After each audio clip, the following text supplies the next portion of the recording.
ሰላም ቅዱሳን እንደምናችሁ መጋቢ ካሱ ከበደ ነኝ ከኤክሰለንስ ላይፍ ፌስ ቸርች።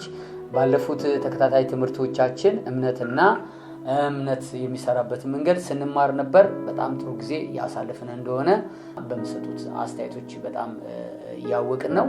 ዛሬ ደግሞ እምነትን ሊያሰሩ የሚችሉ ነገሮችን እንመለከታለን። እምነት የሚሰራበት መንገድ አለ፣ እምነት የማይሰራበት መንገድ አለ። እምነት በእርግጥ እግዚአብሔር ላይ ያለን መተማመንና መደገፍ ቢሆንም ግን እምነታችን የማይሰሩባቸው በመጽሐፍ ቅዱስ የተጻፉ ምኖች አሉ፣ ቃሎች አሉ። እነሱን እንመለከታለን። ወይንም የእምነት ጠላቶችና የእምነት ወዳጆች እንደማለት ነው። በመጀመሪያ የእምነት ወዳጆችን እንመለከትና እምነት ደግሞ እንዳይሰራ ጠላት ሆኖ የሚሰራበትን ነገር እነዚህን ሁለት መንገዶች እንማራለን። እምነት ያው ባለፈው በተከታታይ እንደተማርነው አስፈላጊና ዋና ነገርና አስፈላጊ ነው። የምንጸልየው በእምነት ነው። እግዚአብሔር የምናመልከው በእምነት ነው።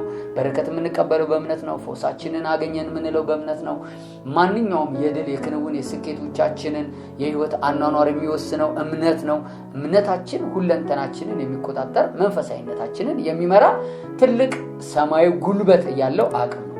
ዓለም ማየት ማመን ነው ስትል፣ ክርስቲያኖች ግን አማኞች ግን ማየት ማመን ሳይሆን አምነን ነው የምናየውን ነገር እግዚአብሔር ምን የሚያደርገው የሚያከናውነው ማለት ነው።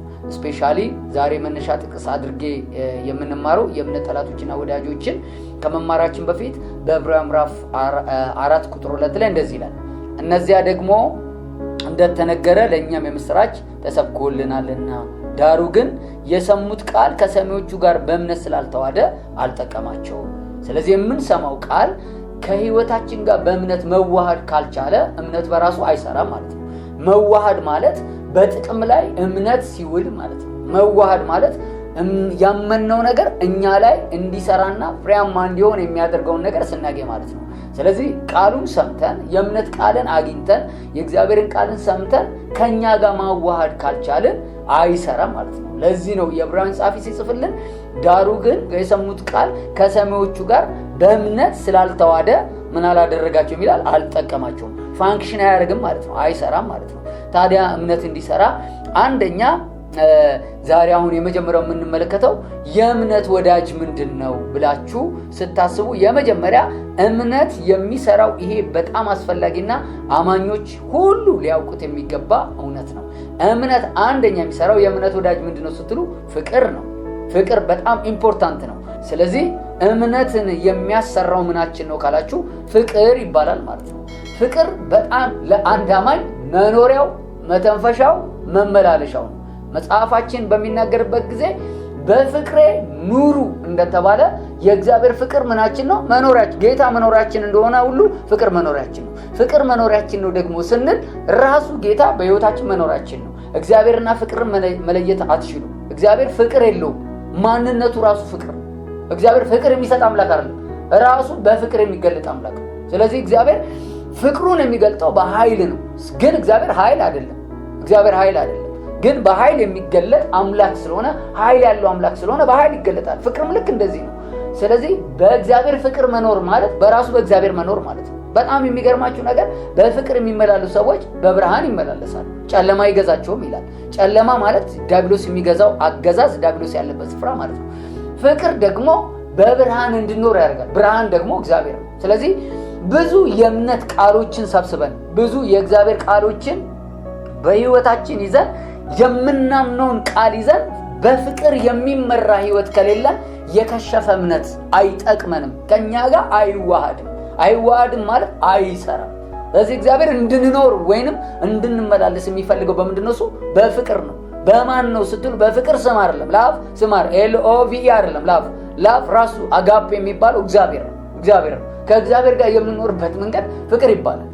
ፍቅራችንን ሊያሳጡ ደግሞ በጣም የሚገርማችሁ ነገር የሚመጡ ብዙ ቻሌንጆች አሉ። ከሰው ጋር ስንኖር፣ ከቤተሰቦቻችን ጋር ስንኖር፣ ከትምህርት ቤት ጋር፣ ከመስሪያ ቤት ጋር፣ ከትዳር፣ ከሚስት፣ ከባል ጋር፣ ከሁሉ ማህበረሰብ ጋር በምንኖርበት ጊዜ ፍቅራችንን ሊያበርዱ ሊያጠፉ የሚችሉ ቻሌንጆች ይመጣሉ። እነዚህን ቻሌንጆች፣ እነዚህን ፈተናዎችና እነዚህን ፍቅራችንን ሊሸፍኑ የሚችሉ ነገሮችን በሚመጡበት ጊዜ የምናልፈው እግዚአብሔር በሰጠን ፍቅር። እግዚአብሔር በፍቅር እንድንመላለስ የሚፈልገው በእኛ ሳይሆን እሱ በሰጠን ፍቅር። ያ የእግዚአብሔር ፍቅር ማንኛውንም ተጽዕኖ ሰብረን ልናልፍ የምንችልበትን ብቃት እግዚአብሔር በውስጣችን ምን አድርጓል? አስቀምጧል። ስለዚህ በፍቅር እንድንመላለስ ይፈልጋል እግዚአብሔር።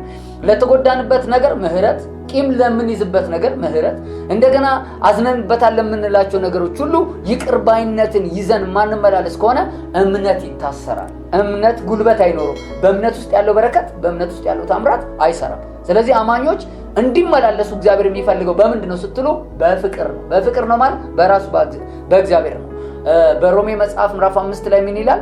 የእግዚአብሔር ፍቅር በመንፈስ ቅዱስ አማካኝነት በውስጣችን ስለፈሰሰ ተስፋው አያሳፍረንም ይላል። ስለዚህ የእግዚአብሔር ፍቅር በመንፈስ ቅዱስ አማካኝነት ተሰጥቶናል። ስለዚህ እኔ እኮ መማር አልችልም ካልን ፍቅሩን እንዲና እያደረግን ነው። እኔ እኮ ይቅር ማለት አልችልም ካልን ፍቅሩን እየካድን ነው ማለት። እኔ እኮ ቸርነት ማድረግ አልችልም ካልን ፍቅሩን እየካድን ነው። ስለዚህ በእግዚአብሔር ፍቅር እግዚአብሔር እንድንመላለስ ይፈልጋል።